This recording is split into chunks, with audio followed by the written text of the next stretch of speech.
আসসালামু আলাইকুম ভিউয়ার্স, আশা করি সবাই ভালো আছেন। আনঅফিশিয়াল টেক অ্যান্ড টিপসে আপনাদের স্বাগতম। ভিউয়ার্স, আজকে আমি দেখাতে যাচ্ছি একটি LM78 সিরিজের পজিটিভ ভোল্টেজের একটি আইসি থেকে ভোল্টেজ রেগুলেট কীভাবে করবেন এবং সঠিক মানে কীভাবে ভোল্টেজ পাবেন সেটা আমি প্র্যাকটিক্যালি দেখিয়ে দেবো। আগে একটু সার্কিটের বর্ণনা দিয়ে নেই। এখানে দেখেন সার্কিটের ইনপুট ভোল্টেজ আমরা 17 ভোল্ট মিনিমাম দিতে পারবো এবং ম্যাক্সিমাম 35 ভোল্ট পর্যন্ত দিতে পারবো ডিসি, এবং 2 এম্পিয়ার পর্যন্ত আমরা ইনপুট দিতে পারবো।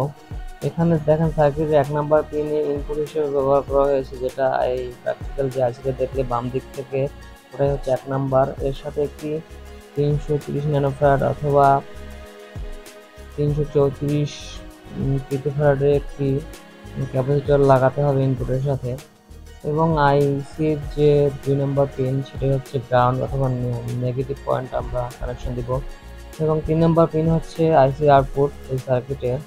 এবং প্র্যাকটিক্যালি দেখলে আপনারা 3 নম্বর পিন একদম ডান সাইডের পিনটা এটা হচ্ছে আউটপুট পিন, এবং এর সাথে একটি 100 ন্যানোফ্যারাডের ক্যাপাসিটর যুক্ত করতে হবে ভালো মানের আউটপুট পেতে হলে। এখানে 100 ন্যানোফ্যারাডের পিকোফ্যারাডের যেটা আমরা নেই 104 নম্বর করে যে পিকোফ্যারাডের নন পোলারাইজ ক্যাপাসিটর ব্যবহার করতে হবে আমাদের। এখানে আমরা নন পোলারাইজ ক্যাপাসিটর ব্যবহার করলে হবে, যার কোনো পোলারিটি নেই, প্লাস মাইনাস নাই। অর্থাৎ এই আইসিতে আপনারা 1 এম্পিয়ার থেকে 1.5 এম্পিয়ার পর্যন্ত আউটপুট কারেন্ট নিতে পারবেন। শর্ট সার্কিট প্রোটেকশন আছে, ওভারহিট প্রোটেকশন আছে সার্কিটে, এবং সার্কিটের আইসিতে লো কস্ট, এবং এর ম্যাক্সিমাম ভোল্টেজ 35 ভোল্ট পর্যন্ত দিতে পারবেন, এবং ফিক্সড আউটপুট ভোল্টেজ 15 ভোল্টেজ থাকবে। এবং পজিটিভ ভোল্টেজ এই regulator ICT output current maximum 1.5 ampere. Thermal overload and short circuit protection আছে।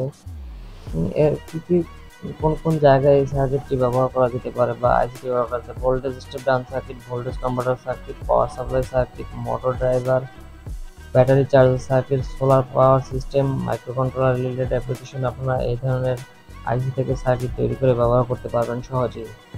চলুন এবার আমরা যেখানে প্র্যাকটিক্যাল করবো সেই বোর্ডটি দেখে নিই। এই দেখেন, এটা একটি বেড বোর্ড। প্র্যাকটিক্যাল আমরা এখান থেকে করবো এই বেড বোর্ডের ঝালাই ছাড়া, যেখানে সোলারিং করবো না।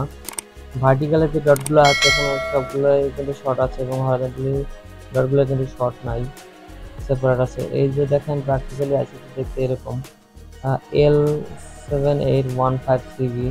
এটি একটি পজিটিভ সিরিজের একটি রেগুলেটর আইসি। এই যে দেখেন এইটা বাম দিক থেকে 1 নাম্বার পিন, মাঝখানে একটা 2 নাম্বার পিন, এবং লাস্টের যেটা আছে 3 নাম্বার পিন ডান দিকে।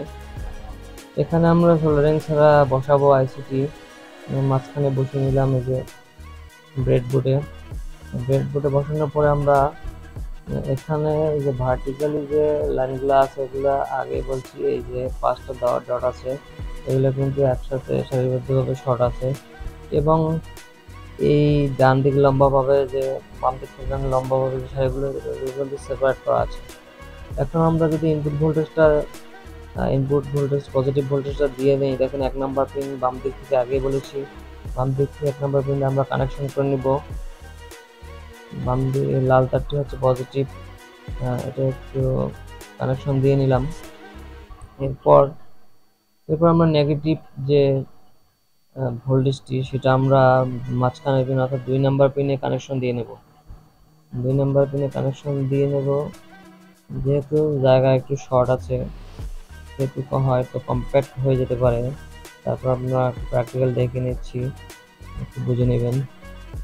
এই যে 1 এবং 2 নাম্বার পিনে কিন্তু আমি অলরেডি কানেকশন দিয়ে নিয়েছি। এখন আমরা একটু ভোল্টেজটা চেক করব, পাওয়ারটা অন করে 17 ভোল্টে রেখে আসলে কি পরিমাণ আমরা ভোল্টেজ পাচ্ছি দুটো ক্যাপাসিটর ইউজ ছাড়া। এটা 24 ভোল্টের একটি অ্যাডাপ্টার।